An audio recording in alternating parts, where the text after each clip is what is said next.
현재 전부 조던 유미장 존의 모놈 전부를 감겼다. 밖으로 다른 감도 실물도 돈바 되게 잔라 기숑서는 저러 저기 정금서 저러 기숑나엘라 지면 번조 잘라 소란데 공개 도반포를 신지로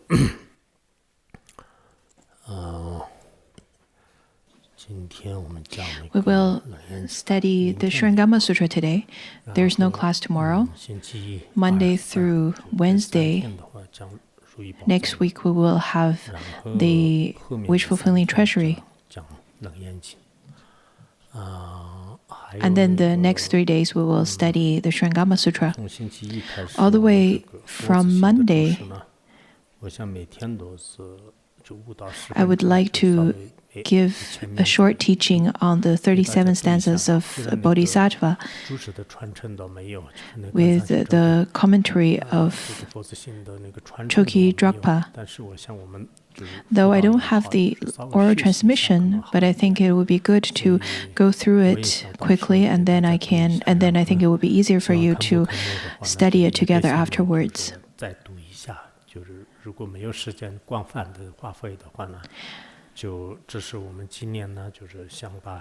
Without taking up too much of your time, I really hope that this year we can finish all the 3 texts this year. This is part of my aspiration throughout my translation. When I was translating it, I thought this is such a wonderful teaching. I really wish I could give a teaching on it. Though we don't have enough time to explain and to study it explicitly, but I think it's important to at least concisely to go through it. Another announcement is about the mantra of unfettering. For those of you who haven't finished chanting the numbers, haven't finished chanting the 10,000 times, please continue to finish it. This time I specifically retranslated the sadhana back in 1998. In fact, I already translated that, this sadhana, but the style of translation was a bit different. Therefore, I decided to retranslate it. After receiving it, I really hope that you can keep it as an emulate, that you can carry it with you, an emulate of Dharma or emulate of mantras. This is quite crucial for everyone. Since you received it, then you should practice it and you should study it throughout your whole life. This is quite important. Especially, I think nowadays, throughout our life of studying and contemplation of the Dharma, through our propagating the Dharma and benefiting sentient beings, is quite essential for us to have something to protect us. And this sadhana and mantra of unfettering is quite important to be of that function. I think I forgot one more announcement, but anyhow, let's continue with the study of Surangama Sutra.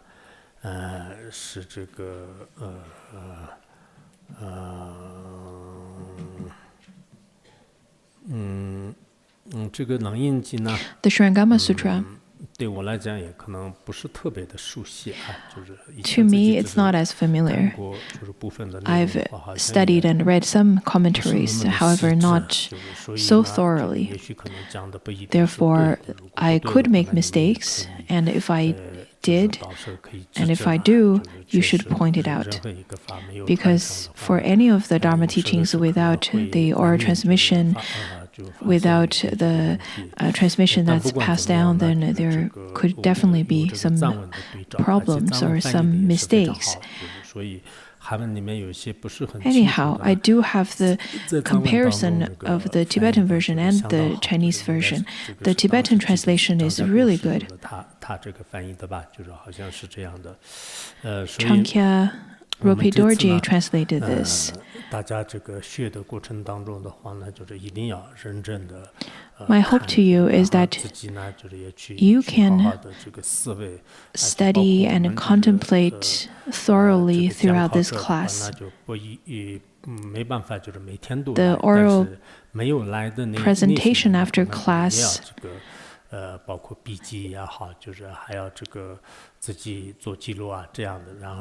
some of our Sangha members can make it here every day, or some of them can't. In that case, it would be good to bring your notes, because sometimes in our group presentations, in the group presentation after class, you can talk about or you can present the teaching that's taught today or in the last class. In this way, if you keep practicing and keep honing your skills, later on when it's time for you to propagate the Dharma teaching, you won't encounter too big of a problem. We use this method in the Lotus Sutra, in the Vimalakirti Sutra. Later on, I noticed some people, when it was time for them to give teachings to the others, it was very helpful. It was really good. And I'm sure many of you will have the opportunity to propagate this teaching, this Surangama teaching. From certain aspects, I think especially in mainland China, people have lots of faith towards this teaching. The great masters of the past, there were lots of the masters propagating this teaching as well. For now, not too many, only a few of the great masters are giving the Dharma teaching, and the numbers are decreasing. Therefore, it is really our responsibility to give teachings. It is our responsibility to make this aspiration that I aspire in my lifetime to propagate this particular teaching. Even for one person, I'm going to give them teaching on this. We should have this aspiration. Let you be a monastic or a lay practitioner. The lay practitioners are also permitted to give teachings. Throughout history, there are periods of time where the monastics are not allowed to give teachings. Therefore, as lay practitioners, you have the opportunity to give teachings as well. Maybe now you think that, oh, no, it's not possible for me to give teachings now. It's not possible for me to give the Dharma teaching. But you never know. Especially now that Dharma is coming to a stage of concealing. At this time, if we have opportunities, we should give the teachings as much as possible, even to one person, to 10 people. This is really important. Therefore, we should definitely make a grand aspiration while we study and listen to the Surangama Sutra. Surangama Sutra was a teaching requested by Prasanati. When Ananda went to beg for alms, then he encountered a Matangi woman. Through the blessings of Manjushri requested by the Buddha, Ananda fortunately did not break his vow. After this incident, Ananda realized the importance of seeing the nature of mind and not only relying on the pure action. With this cause and condition, the Buddha started to give the teachings on the 7 ways of looking for the mind. I believe when I was giving the teachings, many people told me that they came to a certain kind of realization, especially when it comes to the part of seeing through the veils of the illusion. We need to see the real mind. That's what the Zen tradition would talk about. In terms of the Madhyamika point of view, they also talk about how to see through the veil of relative, but to see the ultimate that is considered as the real mind. From this aspect, according to Master Jiao Guang, there are the 10 ways of seeing the nature that is stated over here, meaning, for example, the first one talks about what you see is your mind, but not what can preserve is not your eyes, but your mind. And the nature of the mind does not move. The nature does not cease. The nature does not get lost. So there are the 10 ways of seeing the nature. And yesterday we talked about how Kodana realized the nature of mind through the word adventitious things. It concluded with the Buddha saying, "So it is, so it is." So the Buddha concurred with him twice in the Tibetan translation, saying, "Yes, yes." So he agreed with him. Today we're going to talk about how the external phenomena doesn't move and then the inner aspect doesn't move either. Then, in the midst of the great assembly, the thus come one bent his 5-wheeled fingers. After bending them, he opened them again. After he opened them, he bent them again. And then he asked Ananda, "What do you see now?" At that time, the great compassionate Buddha, among the 4 groups of assemblies, he bent his 5-wheeled fingers.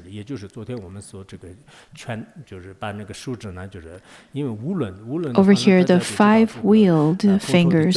Why 5-wheeled? Because in the sole and the palm of the Buddha, there are the 1,000-poked wheel. And the 5-wheeled fingers shows that, or points to how the Buddha's hands have those wheels, the mark of wheels. So he bent the fingers and then extended, and then bent again, and then extended again. In the previous demonstration, he bent the fingers and then demonstrated the fist. Now, in the second demonstration, he bent the fingers, extended, and then bent, and then extended.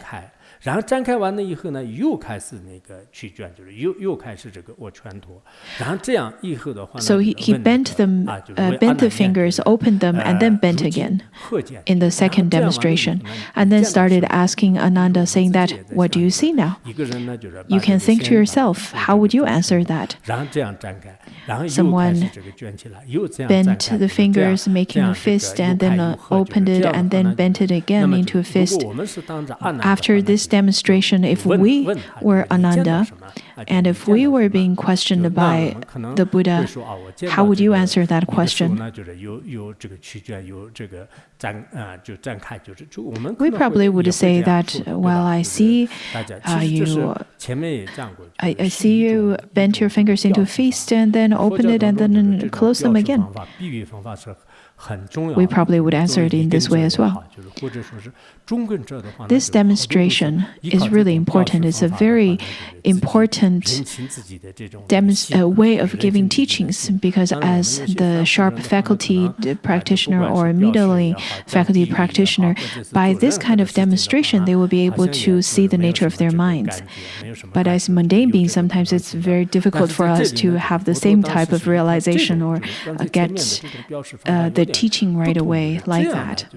Anyhow, the Buddha, by relying on this method, asked Ananda, and then Ananda addressed the Buddha by saying that, "I see that thus come one's 100 jeweled wheeled palms opening and closing in the midst of the assembly." Ananda then said that, "I see your 100 jeweled wheeled palms."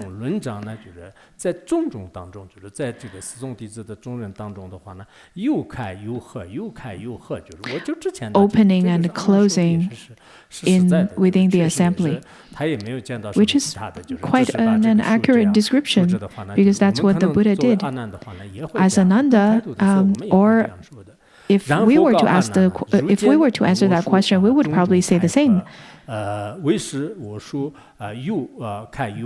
The Buddha said to Ananda, "You see my hand open and close in the assembly. Is it my hand that opens and closes, or is it your seeing that opens and closes?"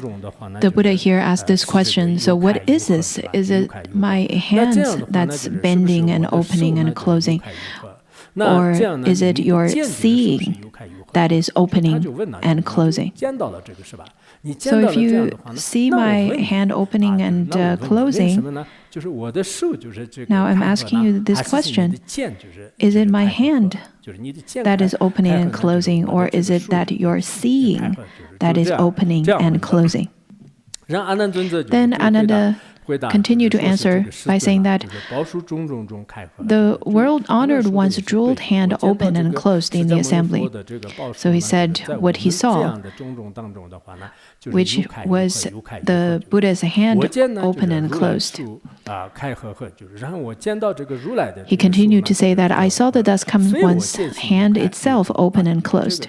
It was not my seeing nature that opened and closed.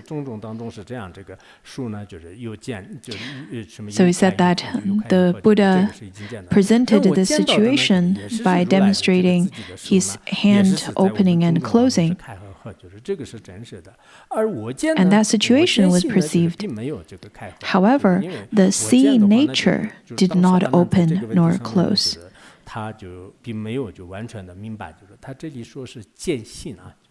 Over here, the seeing nature in the Tibetan language, though it did not translate in the specific way of translating both seeing and nature, when in Tibetan language the translation is I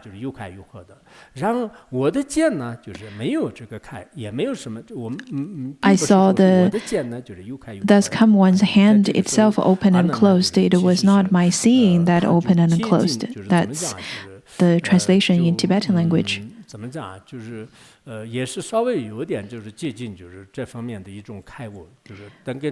Well, Ananda's reply showed some level of realization. If the Buddha were to ask you, can you imagine what your answer would be? Then the Buddha continued to ask, what moves and what is still? Now the Buddha is starting to make a correlation between the movement and his example together. This is a pointing out of the nature of mind through pointing out the nature of movement. The Buddha continued to ask, to say, what moves and what is still? In fact, lots of the Zen teachings, they don't have the kind of logic that we have, because their logic is much more transcendent. It is more surpassable. For example, in Vajrayana, some of the teachings or some of the pointing out instructions, they don't really follow the conventional logic. They have a transcendent logic. In Tibet, there is a particular way of expressing how the disciples view the transcending logic of the senior teachers, especially when the teacher's logic is difficult to understand. Then the disciples would say sarcastically, and I think moreover with sacred outlook, they would say that, oh, this teacher is a great realized one because their wisdom is transcending wisdom. I think young people nowadays, they really prefer the conceptual logic, the very conventional logic, especially I think the Western philosophers. But whenever we read the Zen stories, for example, they're very different than our conventional logic. They transcend our way of analysis, including some teachers' way of giving teachings. Now, look at the Buddha. The Buddha over here all of a sudden started posing this question. So who is moving and who is not moving? Who is at rest? And then Ananda right away replied by saying that the Buddha's hand does not cannot remain at rest. And since my seeing nature is beyond even stillness, how could it be at rest? 尚且没有这个境的话，那就是怎么会有这个无主或者是动摇呢？ The second part of his reply is quite important. 佛说的话，他人里呢外境的这个法，就是所以是就是没有这个没有按住，就是动摇。 The external phenomena is moving; it is not still. But then Ananda said that the seeing nature, which is the mind, as we previously already discussed, the seer is not the eyes, rather the mind. 那这样的话呢，就是这个见者呢， In this way, the seer, since it doesn't have stillness, 没有静的话，那就是实际上是就安静的，就是这种怎么说啊？就是对静就没有的话呢，怎么会是有无主？ Since there is no stillness, then how could it have movement? 见就是也就是我的心呢，就是住也没有动也。 Therefore, what he meant was that the mind that sees doesn't have movement, doesn't have stillness. It is beyond these two elaborations. This is the answer Ananda replied to the Buddha, and he passed this time. He's quite smart, because previously the Buddha asked this question, and then he failed the first answer, at his first answer, but the second time he get it right, using very good language. Very smart way of replying it. So over here he says that the Buddha's hand can move, but the mind that sees, the seeing nature, doesn't have movement, doesn't have stillness. It is beyond any kinds of movement or stillness. It is beyond any kinds of extremes, any kinds of good and bad, any kinds of existence or non-existence, any kinds of conceptual elaborations. And then after he gave this reply, the Buddha said, "So it is, so it is." Very good answer. Now you're not that stubborn anymore.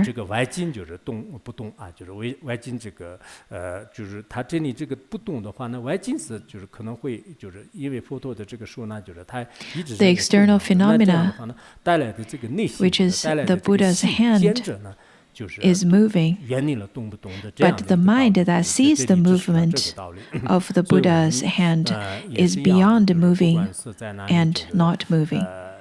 This is the teaching given over here. The Sangha members over here, or whenever we see the Buddha statue, or whenever we see the great masters, whenever we see the different kinds of behavior, action, whenever they speak of good words or not good words, whenever we see the white color or the black color, whatever kinds of phenomena that displace in front of us, in front of our eyes, in front of our ears, if we can rely on that causes and conditions of phenomena and use it as a favorable condition to help us to practice on the path, so that our mind could part from all these extremes and elaborations. For example, if I were to see a guru, sometimes his hand moves, sometimes his feet move, sometimes he moves, sometimes he doesn't, in front of my eyes. In fact, the move and not moving can be perceived, but the moving and not moving, in fact, they are the external phenomena. They are unstable. But by relying on those causes and conditions, to look at your own mind, which is beyond moving and not moving, if you can understand that, this is the nature of mind that was recognized by Ananda over here. So the mind, in fact, doesn't change based on whatever is changing outside. Let it be the hands opening and closing by the Buddha. The mind itself doesn't have a color, doesn't have shape, doesn't have anything, even the nature itself. So this is the nature of Tathagata, which is beyond conceptualization and any words. Through this cause and condition, you should be able to understand this. Then from his wheeled palm, the thus come one sent a precious ray of light flying to Ananda's right. At that time, from the wheeled palm of the Buddha flew out a ray of light.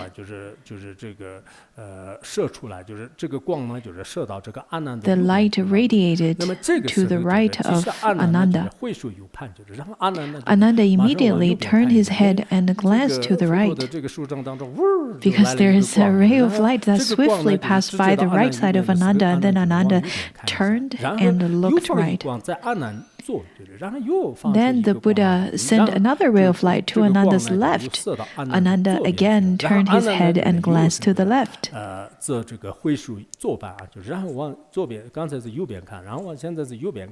So his head turning right and left. Keep in mind, Ananda had not attained realization or enlightenment at that time yet. I believe many of our Sangha members also sometimes would get distracted by this, by that. They would turn around, look around, just like what Ananda is doing here. And then Buddha said to Ananda, "Why did your head move just now?" And then Ananda said, "I saw the thus come one amid a wonderful precious light which came by my left and right. And so I looked to the left and right. My head moved of it." Ananda said, "Well, I moved my head is because the Buddha emitted light to the left, to the right, and to the left. So I really couldn't help but to look left and right."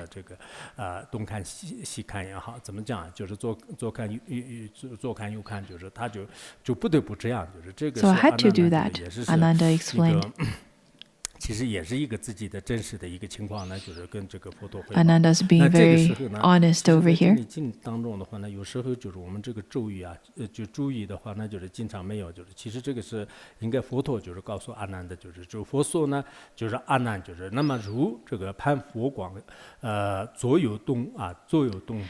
And then over here, the Buddha told Ananda, saying that, "Ananda, when you glanced at Buddha's light and moved your head to the left and right, was it your head that moved or your seeing that moved?"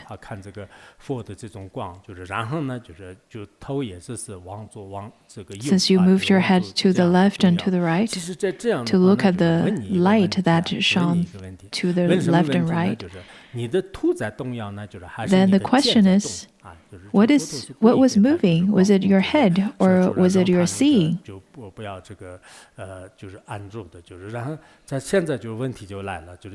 Now this is the question that Buddha posed to Ananda.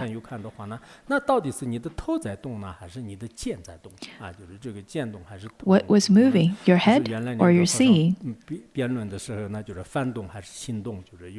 you remember the Zen koan, the two monks talking about what was moving, the sail or the eyes or the seeing? How would you answer that question?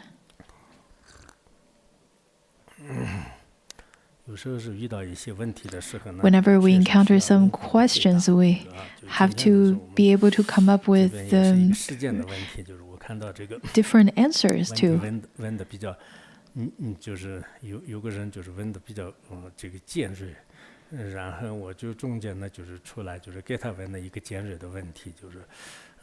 Someone posed a very sharp question today, and then I had to get out of that situation and then asked a sharp question back. The Buddha over here did exactly the same. He asked the sharp question, and he said, "Was it your head moving or was it your seeing moving?" Ananda then replied by saying that world honored one, my head moved of it itself.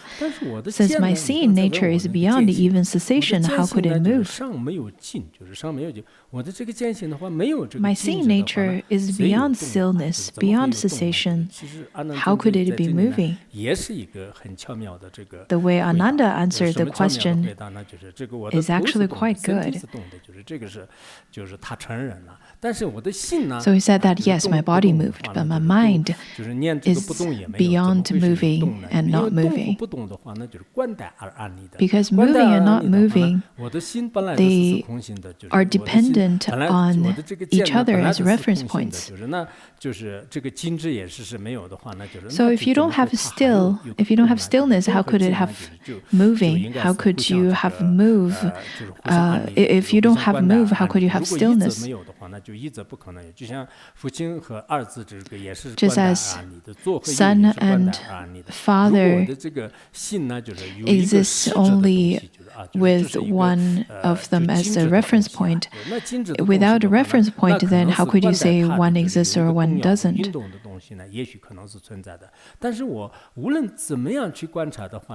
And then he said, well, doesn't matter how much I try to look for it, there is nothing that is still. If there is nothing that is still, then how could there be something that is moving? Doesn't matter how much I try to observe it, if I can't find anything that is still, then when we discuss the movement, it is just like talking about the horn on the rabbit and the hair on the tortoise. There's nothing like that can be found. So this is also a sign of his realization. I remember that I read a story of Zen Master Wu Ye.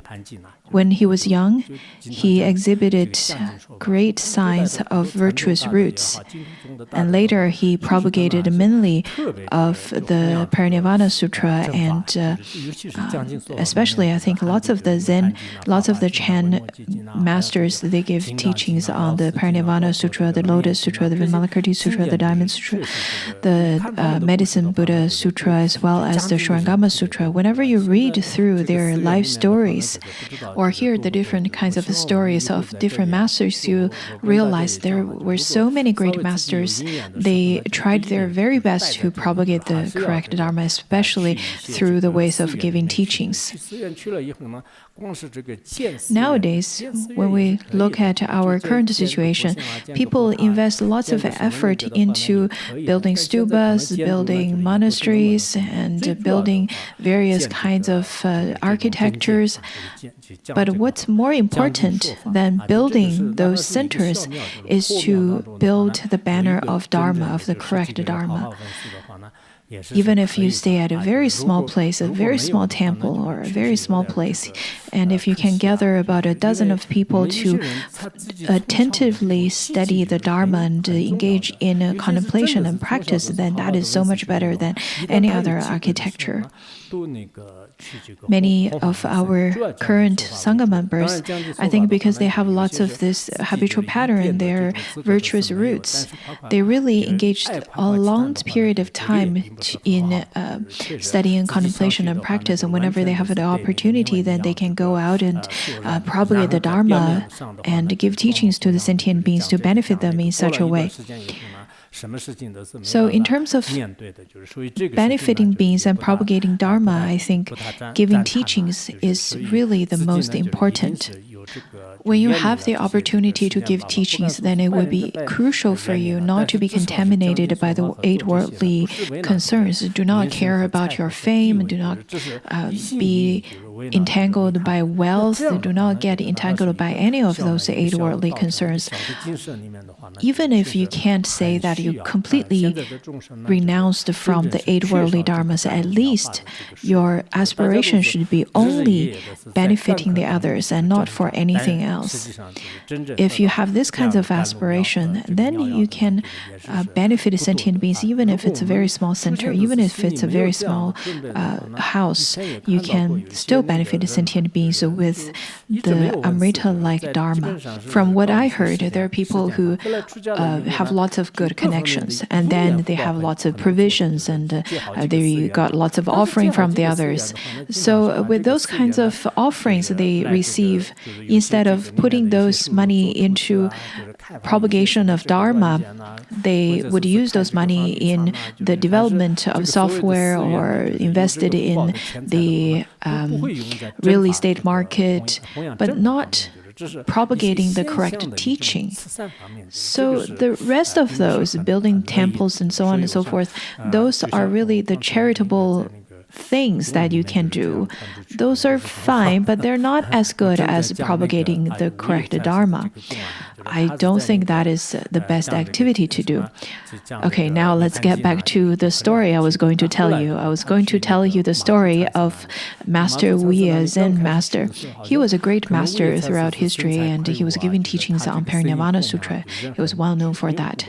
He was very well known even back in his time. He went to visit Zen Master Mazu. When he first went there, though Master Wu Ye looked very handsome, tall, and has a very deep, strong voice, usually people would consider those are the signs of being a person with great deal of merit. But somehow, Master Mazu didn't really think too highly of him. He said that, well, you have a very good-looking temple there, but you don't have a Buddha inside, meaning that he has not attained realization inside yet. And then Master Wu Ye humbly asked Mazu to give him blessings and give him a piece of instruction. And then Mazu said that, no, I'm too busy, just go. And then time to go. Then Master Wu Ye couldn't really do much, and so he agreed and he just left. While he was stepping out, all of a sudden, Master Mazu called his name, and then when he turned his head, Master Mazu said, well, this is it. Just because of this koan, right away, Master Wu Ye attained enlightenment. And for such reason, he had great gratitude to Master Mazu. So usually, whenever we hear the great master saying that, no, I'm not going to give you teaching, just get out. Whenever we hear masters say that, and then whenever we receive such kind of feedback, we probably would feel quite upset. But over here, the great master, after calling his name, Master Wu Ye attained enlightenment. Maybe that would happen to you as well. Whenever people call you after the class, and all of a sudden you turn your back and maybe you would fall because we have snow over here still, and maybe you would slip, and then by the time you get back on your feet, maybe you're no longer an ordinary being but an enlightened one. That could be possible. Don't do that on purpose, though. Now to continue with the previous conversation between Ananda and the Buddha, Ananda previously already responded by saying that my mind doesn't have stillness. How could there be motion? And then the Buddha said, so it is.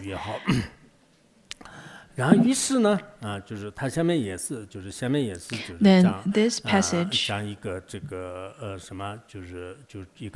is a summary.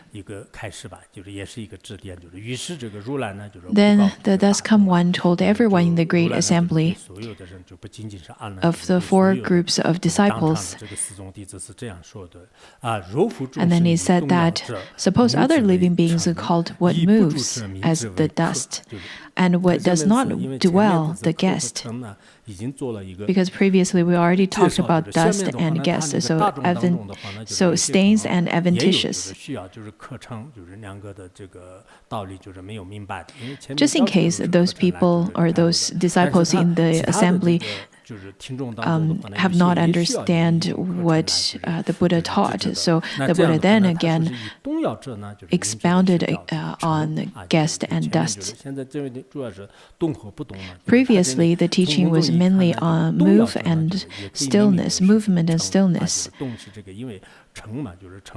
But over here, now the Buddha points out what moves is called the dust, and what does not dwell, the guest.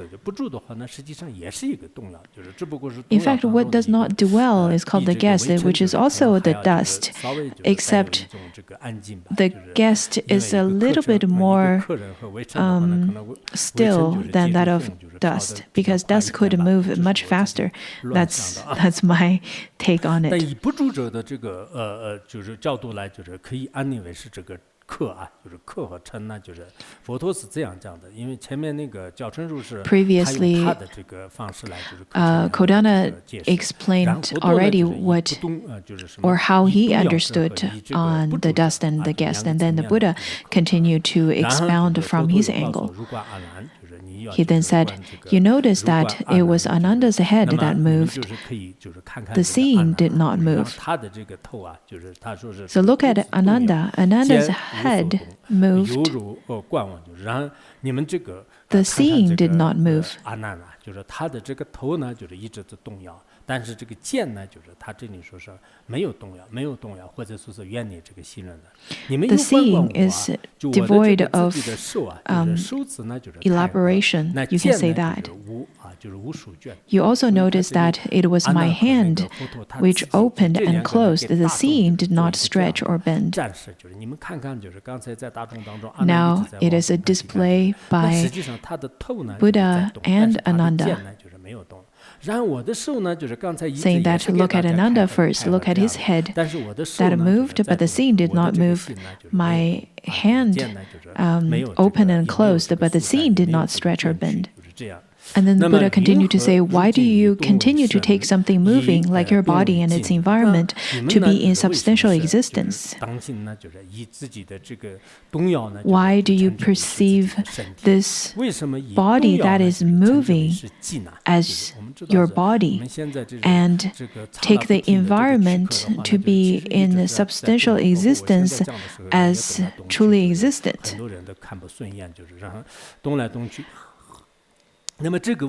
Our body is constantly moving. Similarly, our external phenomena, the environment that's made of substantial material, they're also constantly moving. This is agreed upon by the modern physicists as well. The Buddha said that, well, the body of Ananda, the hands of the Buddha, they're all moving, but the mind does not move. The seeing doesn't move. So now the question is, why then would you continue to take something moving like your body and its environment to be in substantial existence? This is really because you have not seen the true nature of your mind yet. It is because you have lost your true essence of your mind, or have not seen it yet. Therefore, from beginningless time till now, you're still lost. Our conceptual mind constantly creates this production and extinction. It kept on moving, and then we continuously to make various kinds of karmic prints. The Buddha continued to say that you have lost your true nature and conduct yourselves in this completely reversed way. Everything is upside down. Having lost your true nature and mind, you recognize objects as yourself, and it is you who cling to the flowing and turning of the revolving wheel that is samsara. Out of all the losts, the most pitiful and shameful is that to lose wisdom, to lose the true nature. Just as according to the Jakata Sutra, it says that losing family, friends, wealth, and status, those are the small losts. If one were to lose the true nature and the noble wisdom, that is indeed a big loss.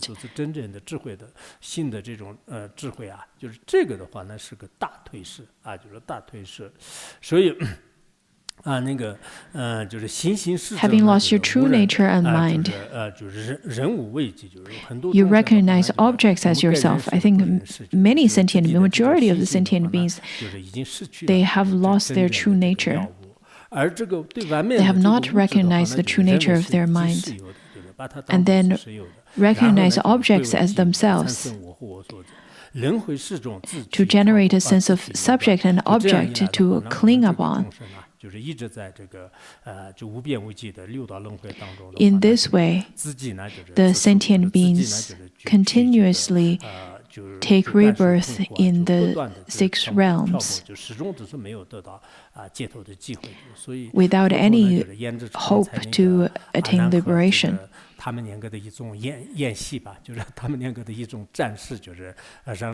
Now, due to Ananda and Buddha's performance with the Ananda's movement of looking left to right, with the Buddha shining lights towards left to right of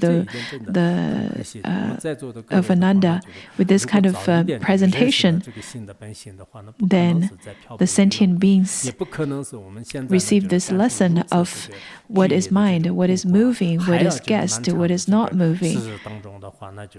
If we were to understand the nature of mind, then we wouldn't have been still suffering in samsara.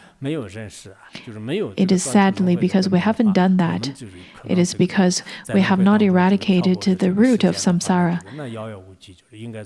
Without recognizing the mind, then the nature of mind, we won't be able to eradicate the root. And then we will be staying in the samsara for limitless amount of time.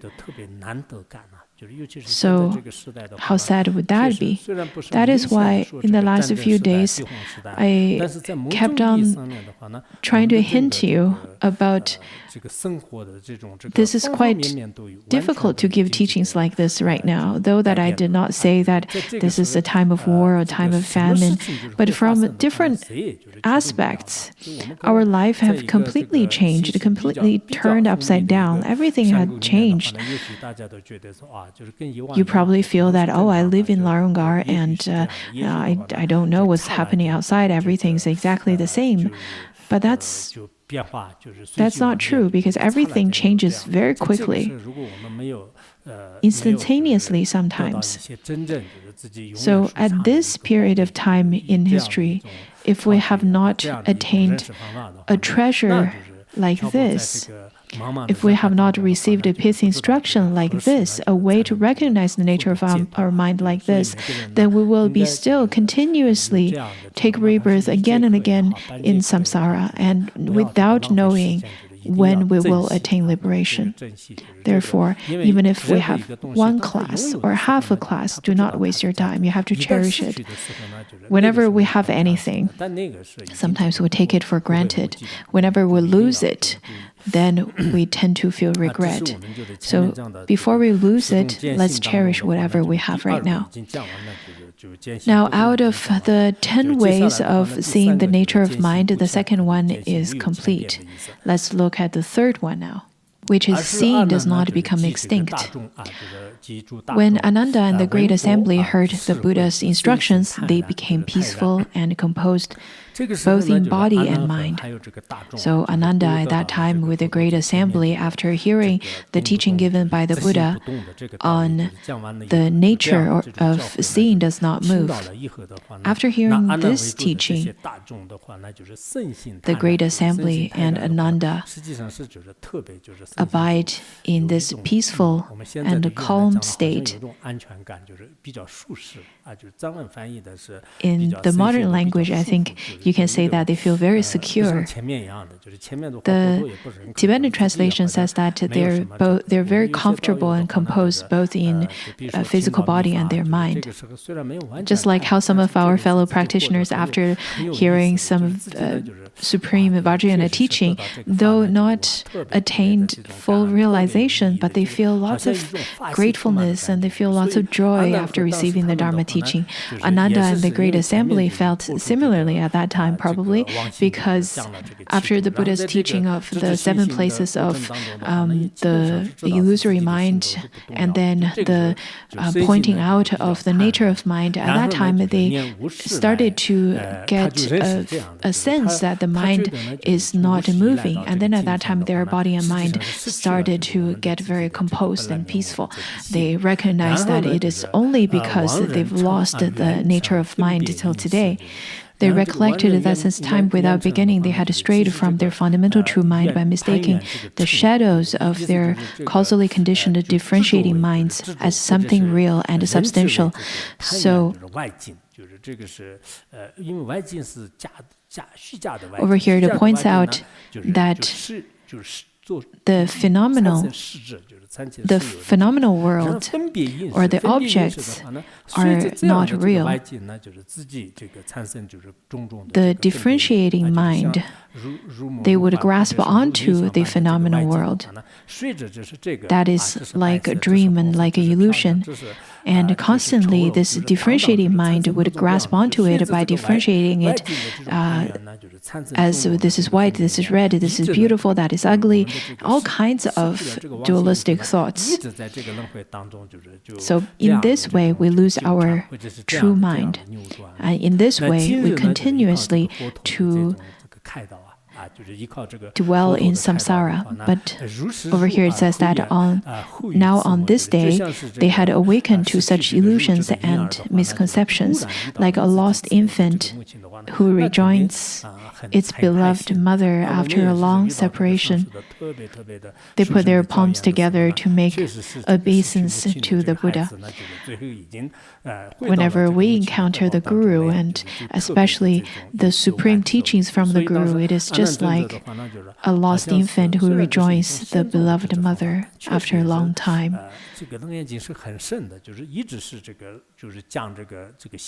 Surangama Sutra is indeed extremely profound, kept on talking about the nature of mind.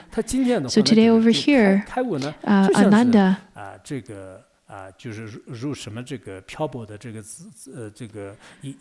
feels exactly like how he returned back to the embrace of the mother after a long separation. Ananda felt extremely grateful and joined his palms together, and then he prostrated to the Buddha. Maybe it's part of the translation reasons. I think the Tibetan translation is quite clear. They then fold their hands and then paid obeisance or started to supplicate the Buddha by saying that they wish to hear more such words from the Thus Come One as to enlighten them to the dual nature of body and mind. Ananda's body is at ease, and at the same time, he exhibited a great sense of respect as well as joy. So the body is really the expression of the mind. Therefore, over here, Ananda exhibited these expressions and then supplicated to the Buddha, saying that, could the Buddha please give more teachings on the dualistic aspects of the nature of body and mind, what is false and what is real, what is empty and what is substantial, what is subject to production and extinction, and what transcends production and extinction. Some parts of it is a little bit difficult to understand, but over here he supplicated to the Buddha, saying that, could you please give us more teachings on what is false and what is real? The false over here refers to temporary, and real is ultimate or conventional and ultimate. What is empty and what is real? Empty refers to the dreamlike and illusory-like quality. Also, what is substantial, the substance that could perform a function. Also, what is production and extinction, the production and extinction in conventional and in unconventional world. Also, in the ultimate sense, it is without production and without extinction. So Ananda requested Buddha, please clarify this to us, because everything presented over here, all the questions that's presented over here, they are of antonyms. They're completely opposite. The false and true, the empty and substantial, production and extinction, all of these. Altogether, it is that Ananda asked the Buddha, saying that, could you please talk more on conventional truth and on the ultimate truth? At that time, before the Buddha gave the teaching to Ananda, the king arises, the king Pasenadi. So Ananda couldn't continue with the question because the king approaches. Sometimes whenever we study sutras like this, it feels like we time traveled all the way back to 2,000 something years ago, 2,500 years ago, right over there in front of the Buddha and the whole assembly, watching the whole situation, the teaching situation. If you watch the TV show of Buddha, you probably have seen the actor who played Pasenadi. He's quite a magnificent king. Pasenadi came forth to invite the Buddha. It said that he was born on the same year, same month, and same day with the Buddha. He was endowed with great merit. Also, there's another name to him, meaning the king of the moon. Some Mahayana Sutra states that he has quite a high level of realization up to the fourth bhumi. So at that time, King Pasenadi stood up. He rose and said to the Buddha, in the past, when I had not yet received the teachings of the Buddha, before he met the Buddha, before he received the teachings from the Buddha, he met Katyayana. The Katyayana over here he referred to is not the disciple of the Buddha, rather Katyayana, the heretic teacher.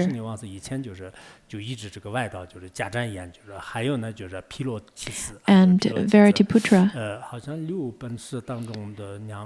I believe these two are the two heretics teacher out of the six, both of whom said that this body is annihilated after death.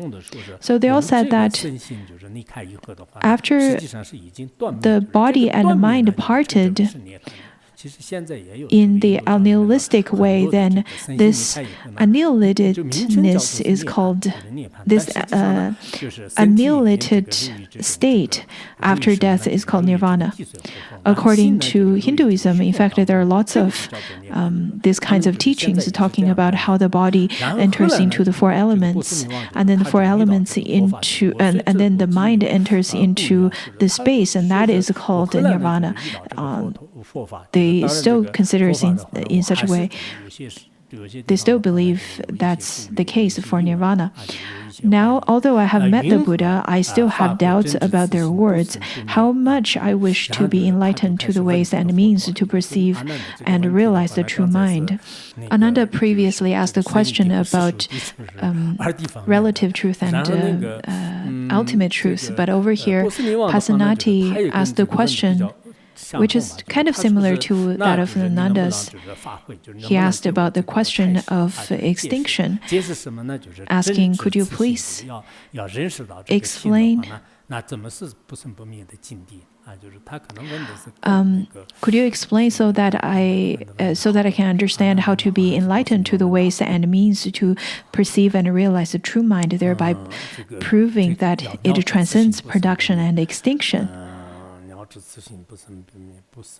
Who asked a better question, Ananda or Pasenadi? Transcends production and extinction. Is that a question on Buddha nature then? Look at the kings back then. They are really wonderful. They asked such profound questions. But now look at the kings in this world. They only talk about all kinds of weapons, nuclear weapons, whatever kinds of weapons. They only talk about that now. And then the king Pasenadi continued to ask, all those who have outflows also wish to be instructed to this subject. the outflows in Tibetan language is translated as the ordinary beings, the defiled ones, the contaminated ones, because all the arhats and all the manjushri and bodhisattvas, they don't need to listen to that anymore, so only us, the contaminated ones, need to listen to it. Now the Buddha said to the great king. Now the Buddha replied the question posed by King Pasenati first, but not to Ananda.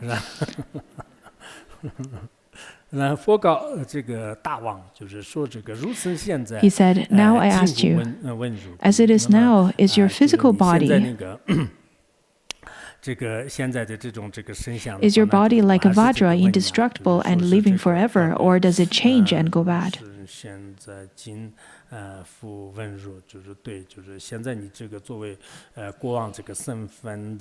As a great king, I would like to ask you this question. Buddha said that. Usually the Buddha would directly give the teaching. However, over here the Buddha gives the teaching in a different way by posing the question back to King Pasenati. He said that, now King Pasenati, I have a question. Your physical body, as of now, is it like a Vajra that is indestructible and living forever, or does it change and go bad? Your body, is it like an indestructible Vajra that will not go bad, that will not rot?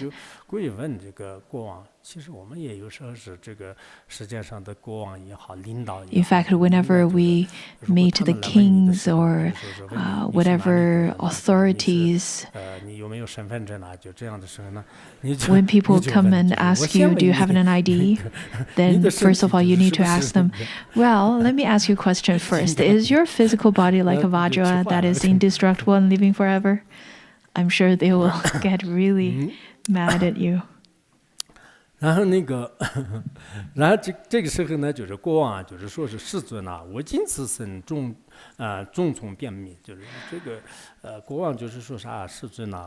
Then the king replied by saying that, world-honored one, this body of mine will keep changing until it eventually becomes extinct. 因为国王是他以前是学外道的，就是大家都知道波斯匿王是学外道。King Pasenati studied heretics before, but later on he became a great Dharma Raja, a great king who hosted the Dharma, also a good friend of Shakyamuni Buddha.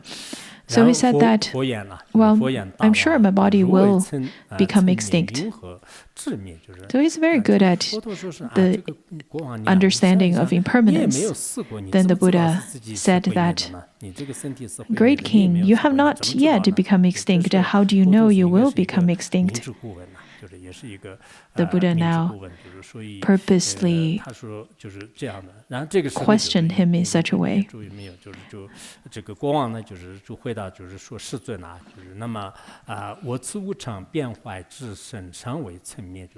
And then King Pasenati said that, world-honored one, although my impermanent, changing and decaying body has not yet become extinct, I observe it now, and every passing thought fades away.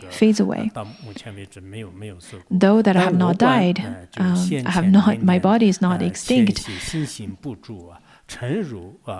However, I notice throughout my whole life,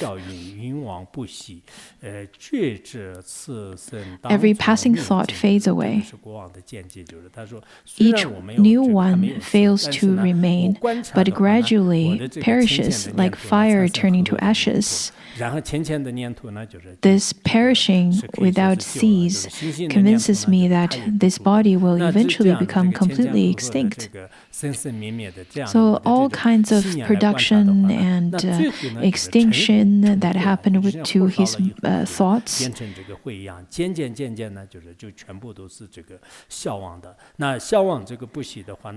happens again and again. Every new ones will fail to remain, but it gradually perishes like fire turning to ashes. Over here, the king presented his view on impermanence to the Buddha. Just as it is stated in the Mahaparinirvana Sutra, it says that the past and the future, as well as what is present in the now, there is no sentient being whatsoever not subject to impermanence. That is simply the basic of Buddhism. Sometimes whenever we look at history, whenever we look at anything that happened in the past, people strive to thrive, and in the future it will happen like so, and in the present moment it is happening like so. That is just impermanence. According to Mahaparinirvana Sutra, there's a sutra called the Sutra of the Buddha's teaching on releasing worry. It is found only in the Chinese Tripitaka, but not the Tibetan.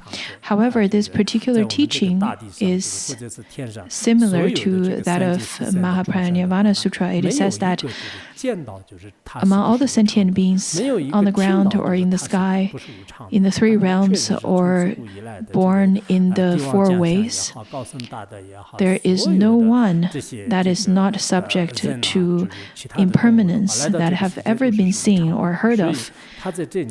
Over here it says that there is no sentient being that's not subject to impermanence. Let it be the emperors, the great kings, the great warriors, the great masters, the animals, the people, the world, everything is impermanent. So over here, the king, Pasenati, also said that this perishing without cease convinces me that this body will eventually become completely extinct, just as how fire turning into ashes. The Buddha over here said, so it is. So the Buddha concurred with the king's understanding of impermanence. The Buddha said, so it is, so it is. Indeed, the understanding of impermanence is so basic, at the same time so supreme, because the worldly beings, they don't understand it, they don't study it. Look at all the impermanent social status, the impermanent body, the impermanent fame, the impermanent everything. Yet, while everything is so impermanent, all the worldly beings strive for it. We are so impermanent, living in this world that appears without any intrinsic meaning, at the same time grasping to it. What's the meaning of it? And then continued by the Buddha, he said,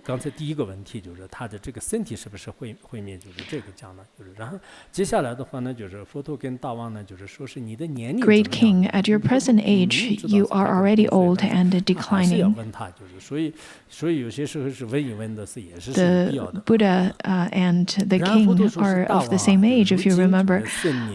So while knowing that, the Buddha reminded him, asking, at the present age, you're already old and declining. How do your appearance and complexion compare to when you were a youth? At this time, the king and the Buddha were 62 years of age. Later, we'll get into it. It will be mentioned in the later part.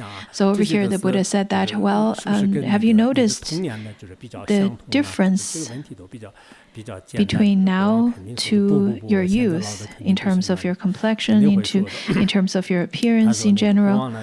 And then the king said, oh, world-honored one, in the past when I was young, my skin was moist and shiny. So the king over here said, oh, world-honored one, now I'm very different than when I was young. When I was young, my skin was very soft and it has a luster.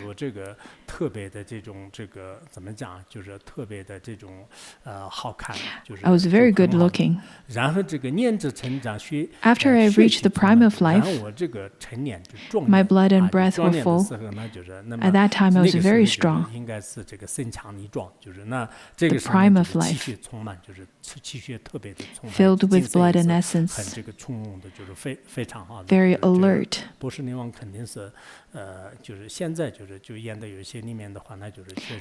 the TV show, Pesanati appeared to be quite magnificent, especially around the age of 20 or 30 years of age.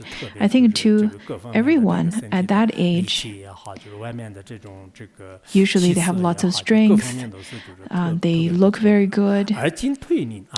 However, now Pesanati continued to say that in my declining years, as I raised into old age, maybe around the time of 60 to 70 years of age, my form is withered and wizened, my body is all shriveled,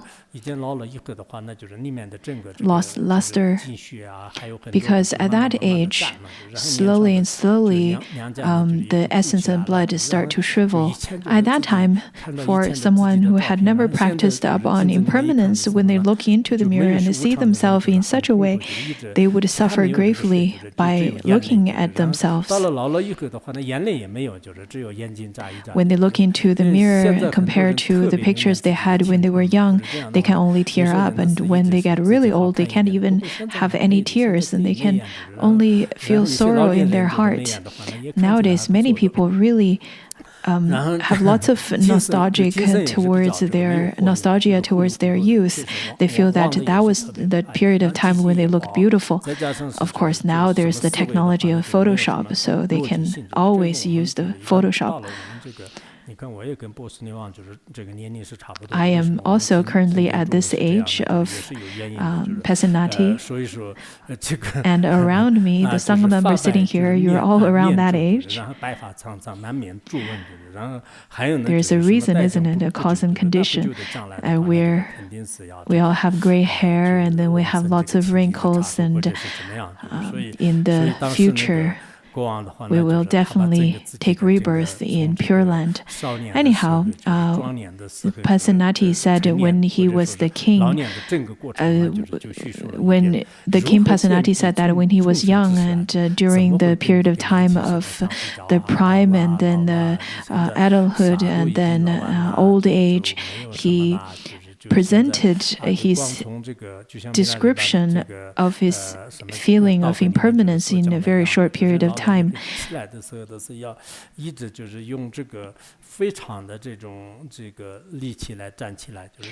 According to Milarepa's Doha, he said that when people get old, even getting up needs a lot of effort.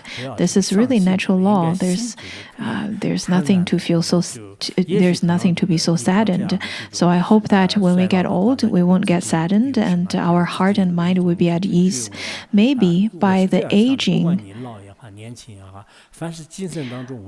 we can also develop a sense of realization. Sometimes I think to myself, let you be young or old, in our lifetime, in this lifetime, we have already encountered the wish-fulfilling jewel that is the Dharma. This is really crucial. If we had not met this Dharma teaching, then we're just living as the ordinary beings, just waiting for death. How much suffering that would be. At least we have faith. At least we have the malas, and we can chant and we can practice. This is really wonderful. The other day I thought to myself, am I going to feel quite defeated by seeing all these seniors sitting beside me instead? But no, I think everyone sitting here, since they are senior practitioners, their practice are very good, and they're very attentive while listening to the class with great faith, wisdom, and right mindfulness.